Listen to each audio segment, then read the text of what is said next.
लोग मुझे आदमी नहीं मानते, लोग मुझे देवता बनाना चाहते हैं, मुझे गणपति बना दिया है।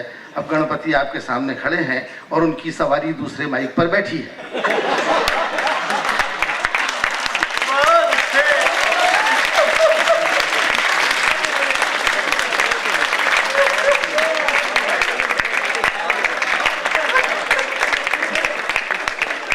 और ये तो गणपति का, ये तो गणेश जी का एहसान मानो कि सवारी पे नहीं बैठे हैं।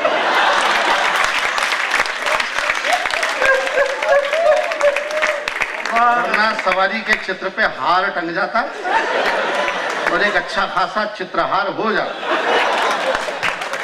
ये कुमार विश्वास मुझे अक्सर छेड़ता है।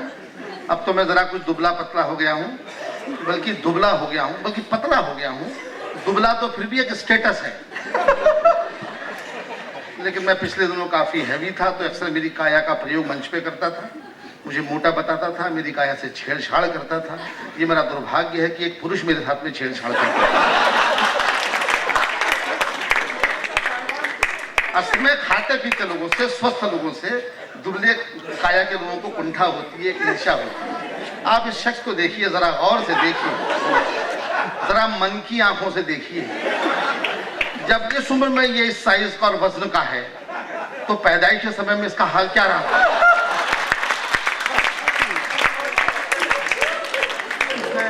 अभी भी इसका वजन केवल 21.5 किलो है। मैं तो पैदा ही 2.5 किलो का हुआ था। और इसका हाल ये रहा कि जब ये पैदा हुआ था तो ये बस हुआ था। उस समय सबकी आवाज एक जैसी रहती है। ये पता लगाना मुश्किल था कि हुआ है कि हुई है। तो दाई एक्सपर्ट थी जिसने बता दिया कि साहब हुआ है। तो पिताजी को तसल्ली हुई इनकी, चलो हुआ है। तो दाई को उन्होंने 100 रुपए का नोट दिया कि लो ये हुआ है, तो तुम्हारे लिए ये नोट हुआ है। तो दाई ने 100 रुपए लौटा दिए, बोले साहब हुआ ही क्या है?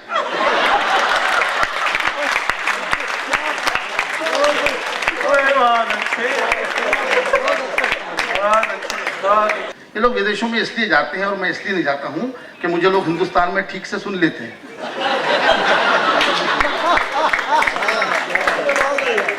इन लोगों को दूसरी मुश्किलें हैं। अमेरिका से मुझे निमंत्रण आया कि चौबे जी आपको भी आना है। तो मैं गया अपने फोटोग्राफर में, आपकी फोटो देख के याद है, कैमरा देख के याद है, क्या तो सुना देता हूँ कि मेरे क्या क्या मुसीबतें मेरे साथ में है। मैं अपने लोकल फोटोग्राफर के पास में पहुंचा, मैंने कहा यार पासपोर्ट साइज फोटो खिंचाना है। इसमें क्या खतरे की बात है, लेकिन मेरी इमेज ही खराब है। सब मुझे देख के हंसते हैं, मेरी संजीदगी की कोई पहचान नहीं। तो मैंने उससे कहा यार पासपोर्ट साइज फोटो खिंचाना है, चाहता हूं उसमें जूते भी आ जाएंगे। हिंदुस्तानी आदमी बुनियादी तौर पे लालची होता है, 2 रुपए में 20 रुपए का आउटपुट चाहता है।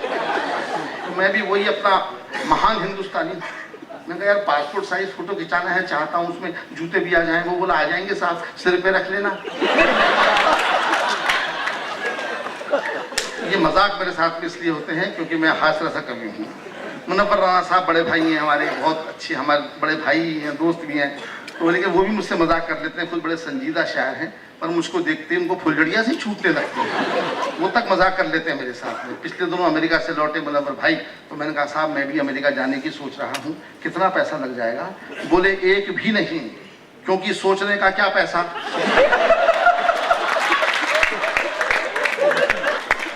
अकबर साहब जब मैं थोड़ा सा अच्छा खासा था तो मैं घर से बाहर निकलता था तो लोग मुझको देख के हंसते थे।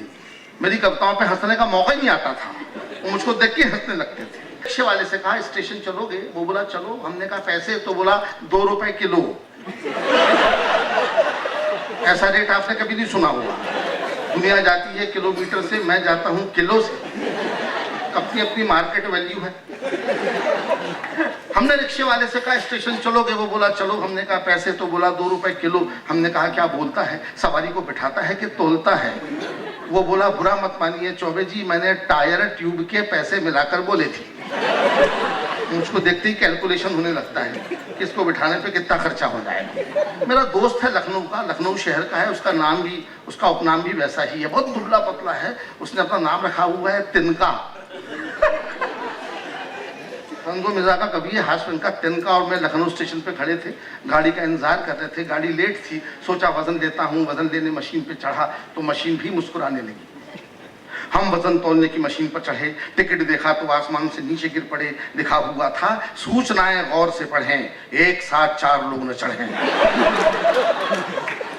सूचनाएं गौर से पढ़ें, एक साथ 4 लोग न चढ़ें। टिकट तिनके को दिखाया, तिनका भी मुस्कुराया, मशीन पे चढ़ा, सिक्का डाला, टिकट निकाला। इस बार लिखा हुआ था वजन तो रखें। हास्य कवियों की मुसीबत है कि उन्हें मशीनें भी छेड़ देती हैं। सबसे दुर्भाग्य की बात है कि मशीनें ही छेड़ती हैं। आप इस दर्द को क्या समझे कि मैंने क्या कहा अभी बात में। बीवी तक परेशान करती है, लेकिन मैं होता नहीं। यकीन कीजिए, जैसा मैं यहाँ बोल रहा हूँ वैसा मैं घर में भी बोल लेता हूँ। जी, मैं तो अन्य कवियों की तरह नहीं हूँ, उनकी बोलती बंद रहती है, मैं तो उसकी बोलती बंद कर देता हूँ। कभी घर पे आके देखिए, विश्वास ना हो तो ये अपने घर ले चलिए।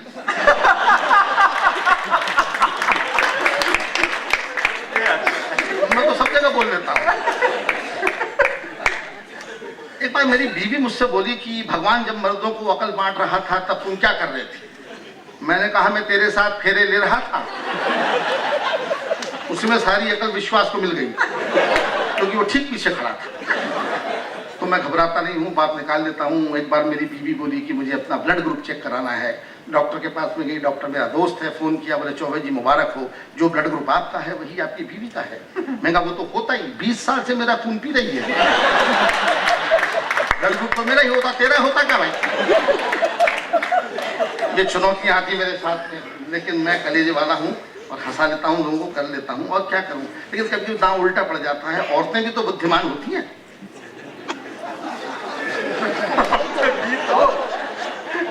कम से कम दूसरों की तो होती है। लेकिन मेरी बीवी ने भी एक वैसा दांव मुझे दिया कि मुझे चुप रहना पड़ा। एक बार हम दोनों ग्वालियर में कार में बैठे हुए आउटिंग के लिए जा रहे थे। जाते समय संबंध अच्छे थे, लौटते समय हमेशा की तरह झगड़ा हो गया। मैंने कहा मैं कैसे डोमिनेट करूं, कैसे डोमिनेट करूं। इतने में मुझे सड़क पे एक गधा नजर आया, तो मैंने दांव दिया। मैंने कहा देख तेरा रिश्तेदार खड़ा है। तो फौरन बोली हाँ, शादी के बाद से हो गया है। औरतों के लिए ताली बजाइए जो डोमिनेट कर